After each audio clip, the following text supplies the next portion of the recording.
been a lot of buzz surrounding the iPhone 15 Pro and Pro Max since its announcement at the Apple event a few weeks ago. And I mean rightfully so. This thing is beautiful. I finally received mine and have had a chance to play around with it a little bit, and it's absolutely gorgeous with its astonishing new titanium design and ultra-thin borders. And while the changes on the surface may seem minimal, some of the larger upgrades are the ones on the inside. So let's jump in and see what all the iPhone 15 Pro has to offer.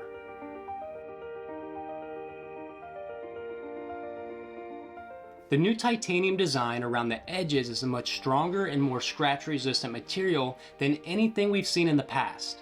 And although Apple is claiming they're lighter this year, don't let them fool you with their slick talk during the Apple event. I mean, technically they're telling you the truth, but we're talking about the difference of less than 20 grams. Nothing that anyone would probably notice. Most scales wouldn't even be able to tell you the difference in weight between the 14 and 15 Pro. Something that you will notice, on the other hand, is the difference in brightness. The 15 Pro can achieve a max brightness of 2000 nits, which is double the amount of the 14 Pro, and man does it really stand out. Now the phone itself is actually a slightly smaller form factor this year, while maintaining the same screen size of 6.1 inches, and that's thanks to the thinner bezels. Again, this is something that you probably wouldn't even notice unless you're looking to find it. The phone being smaller is a huge win in my book. I actually prefer smaller phones, hence why I chose to go with the Pro over the Pro Max. In fact, if they made an iPhone Pro Mini, I'd probably even switch to that one. As anticipated, the new Pro lineup is offered in 4 different colorways, all slightly different from those back in 2022. This year you can choose between black, white, blue, and natural titanium. I think we all expected to see neutral colors. I mean, if I were a betting man, I think this natural titanium is probably going to be the most sought after color this year. It's really clean and it's kind of giving me the same vibes as the Starlight MacBook. Ever since the very first iPhone up until now, that physical mute switch has been a staple for Apple phones, and I've gotten used to being able to reach into my pocket and mute my phone and know exactly what state it was in without having to look. And although the action button is programmed to do the same thing by default right out of the box, and even though you have to hold it in for a second or two to switch modes, you can still accidentally press it. I mean, I'm not too sure, maybe it'll grow on me. But one thing this new action button has going for it though, is that it can be remapped to do a multiple of things. Currently you can use it to launch and start functions from Apple-made apps, like starting a voice memo or launching your camera. But for anything more advanced or for other apps, that'll require you to use the action button to prompt a shortcut. Once again, mixed feelings on this. While being able to map the button to utilize shortcut essentially makes the possibilities endless, it would be nice to see it opened up to third-party apps. The events scheduled on your calendar today are Oklahoma at UCTVD, UFC Fight Night, Fizie's vs. Gamrot at 7 p.m., 8 o'clock p.m. Have a great day. And I say that for 2 reasons.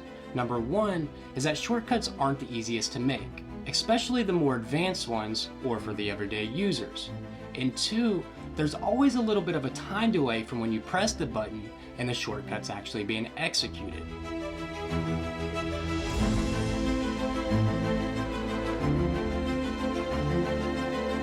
Now moving on to what makes this phone, in my opinion, a substantial upgrade over the 14 Pro, and that's the chip that's powering it. The Pro lineup this year received the A17 Pro chip, a brand new Apple silicone chip being used for the first time. Now what makes this chip so special is that it's the first phone chip using a new 3nm process. It also still has the same 6-core CPU as last year, although it is a little bit faster.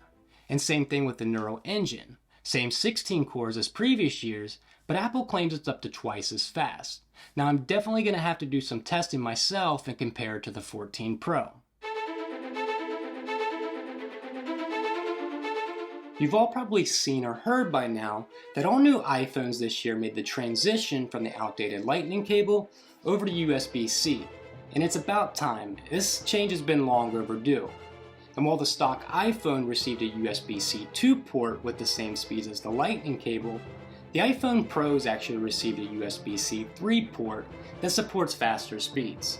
Now it's definitely a change in the right direction, but I would have to assume that the ultimate goal here would be a Thunderbolt port. And I'm sorry to be the bearer of bad news here, but if you want to take advantage of the faster speeds of USB-C 3, you actually have to purchase a separate cable that supports it. And if you're curious on where you can get one, I'll have a link below. The A17 does have a dedicated USB controller so that Pro users are able to take full advantage of its capabilities. And just to put it into context, the Pro models will have 20% faster transfer speeds over the baseline iPhone.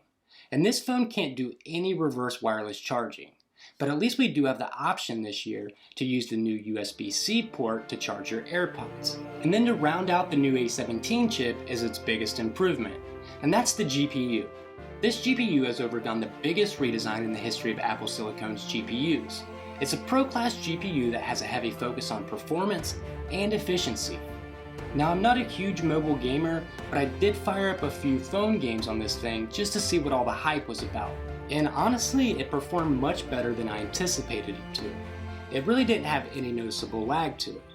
The animation and depth of color really seemed to be a strong point for it, so really great job to whoever's working on the GPUs over at Apple. Now, the camera on the Pro models is kind of a sore spot for me, for one reason and one reason only. The iPhone 15 Pro this year features a 3x telephoto lens with a focal length of 77mm, which is the exact same as the iPhone 14 Pro from last year, if I'm not mistaken. Which it seems like really great news, right? Until you hear that the 15 Pro Max received a 5x telephoto lens with 120mm focal length. Now, I'm not sure if there was a spacing issue that required the bigger phone in order to fit the bigger lens, or if this was just a way for Apple to differentiate the Pro from the Pro Max. Either way, it's a little bit unfortunate because, as I mentioned earlier, I actually prefer the smaller form factor. I mean, I don't have the largest hands in the world, and I like the ability to one-hand my phone with ease. The camera on the 15 Pro still has an impressive 48 megapixel camera with a larger sensor than that of the 15 base model, giving us amazing pictures with a high level of detail. The default camera when you open the camera app is a super high resolution 24 megapixel camera, merging the best of lowlights and details together. Even though that's the default, you'll actually have the ability to change which lens you'd like to be the default in the camera settings, giving users more control to be creative.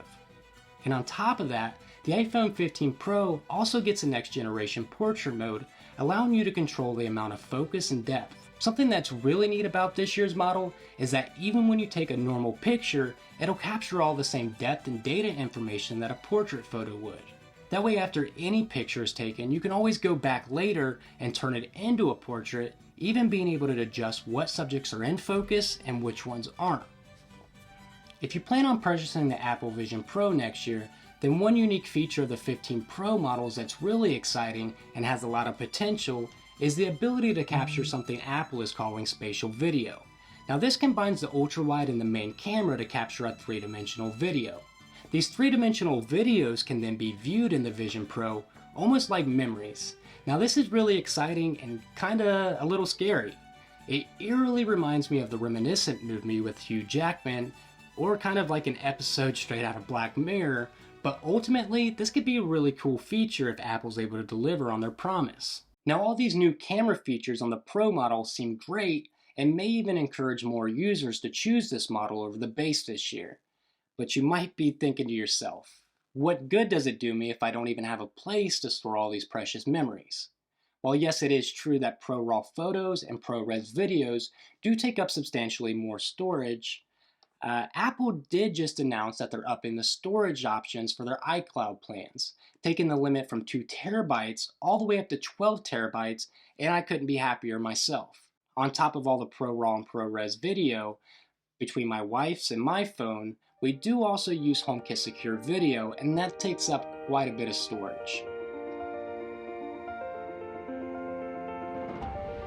If I were ranking all the different features that this iPhone 15 Pro possesses, I would have to say that the introduction of the USB-C port is probably the most significant in my opinion. But it leaves the lightning cable in kind of this weird purgatory state. Now, obviously we've had USB-C on MacBooks and iPads for a few years now, and now the AirPods case was just switched over, but there's still a few other accessories like the Magic Mouse or the keyboard. So I don't know. I mean, unfortunately, it seems like we still have a couple of years ahead of us where we'll still be carrying around 2 different cables. The 15 Pro does start at the same base price of last year at $1,000 for the 128GB storage option. And again, since I have the higher iCloud plan, that's what I chose to go with. But it all comes down to personal preference and what you're able to swing, not only from a storage point of view, but also from a financial aspect as well. Let me know down in the comments if you plan on getting the iPhone 15 Pro this year, or why you decided to go with a different model. If you want to check out some of the best iPhone 15 Pro accessories on the market, check out the affiliate links in my description. And that includes my favorite dock that takes advantage of standby mode. I'm going to be dropping some more content on most of the new Apple products over the coming weeks and months. So make sure you subscribe and hit that notification bell. And as always, thanks for watching guys, and I'll see you in the next one.